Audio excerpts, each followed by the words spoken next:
Bom, gente, nesse vídeo eu vou falar sobre esse burburinho todo em torno da chapa Lula-Alckmin, sobre a janela partidária e sobre o presidente Jair Bolsonaro e o futuro das eleições de 2022. Então vem comigo.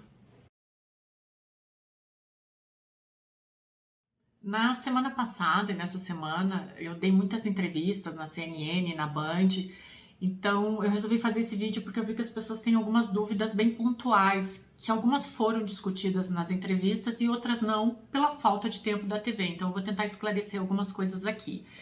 Pedir para vocês se inscreverem aqui no canal no YouTube, deixarem as perguntas, porque é isso que faz o trabalho ir para frente. Mas vamos lá.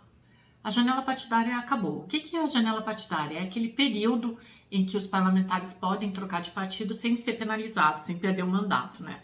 Então terminou a janela partidária e o que aconteceu? O PL, que é o partido do presidente Jair Bolsonaro e do Valdemar da Costa Neto, foi o partido que mais cresceu durante a janela partidária. O PT do presidente Luiz Inácio Lula da Silva foi o terceiro partido.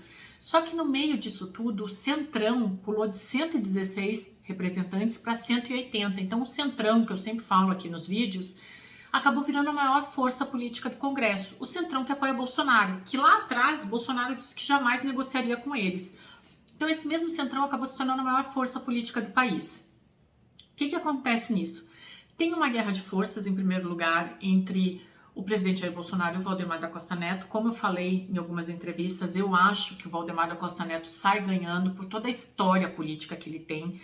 O presidente Jair Bolsonaro, ele tem 27 anos de mandato parlamentar, mas a gente não pode confundir falta de historicidade com vida na política, uma vida ativa, como teve o Valdemar da Costa Neto, que mesmo na cadeia, ele foi preso por causa do mensalão, mesmo na cadeia dava as ordens na política brasileira. E foi por causa do Valdemar da Costa Neto que grandes puxadores de voto se filiaram ao PL agora na janela partidária. Então esse é um ponto.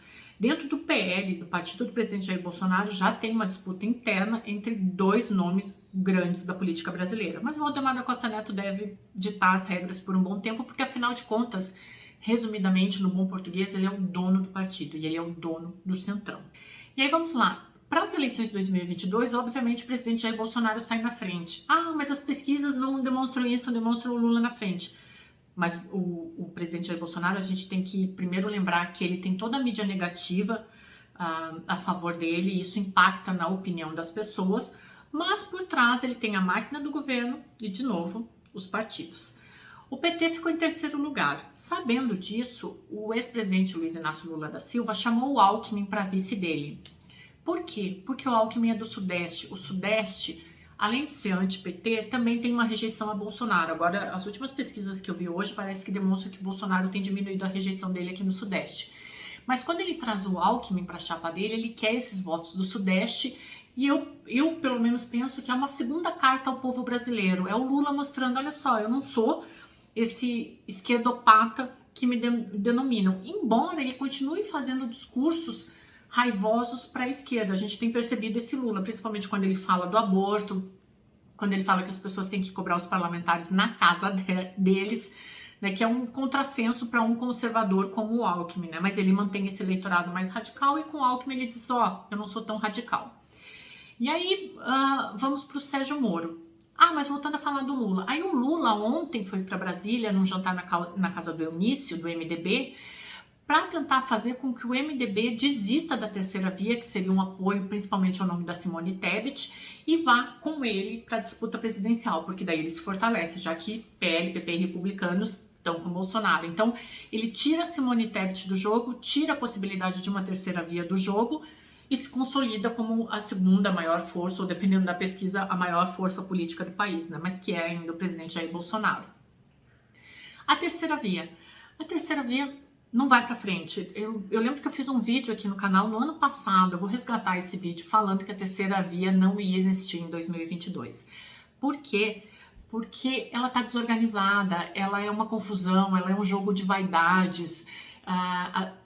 Na política, Maquiavel fala que a gente tem que usar a força e a inteligência. A terceira via está usando só a força.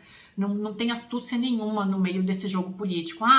A gente tem o Dória de um lado, que aceita ser a terceira via, contanto que as coisas sejam do jeito que ele quer. E do outro lado a gente tem o Eduardo Leite, que não aceitou as prévias democráticas do próprio partido. Então como que se consolida isso? Aí vem a Simone Tebet dizendo que seria um nome viável, mas o Lula vai lá e não, vocês vêm comigo. Então a terceira via está praticamente implodida, como o Dória quase implodiu o PSDB. E o Moro? O Moro foi para a União Brasil, que tinha uma possibilidade de ter 85 parlamentares, mas mingou para 52, se eu não me engano. Não vai sair candidato à presidência da República, porque o ACM Neto não quer isso, não quer um candidato que tentou prender todos os seus correligionários. Isso não é uma boa pedida para o partido. Então, o que a gente deve ver agora em 2022 é realmente, de novo, essa polarização entre Bolsonaro e Lula, uma grande guerra de fake news, uma grande guerra entre o amigo e o inimigo, onde o objetivo final é dizimar o outro, é exterminar e não simplesmente tirar do debate e vencer as eleições. E aí, como diz o Norberto Bobbio e o Carl Schmitt, né, vale tudo para manter o poder político do Estado, vale tudo para manter o Estado. Infelizmente, a gente vai ver uma eleição 2022 bem suja. E aí, como diz Maquiavel, a política é o que é, não o que a gente quer que seja.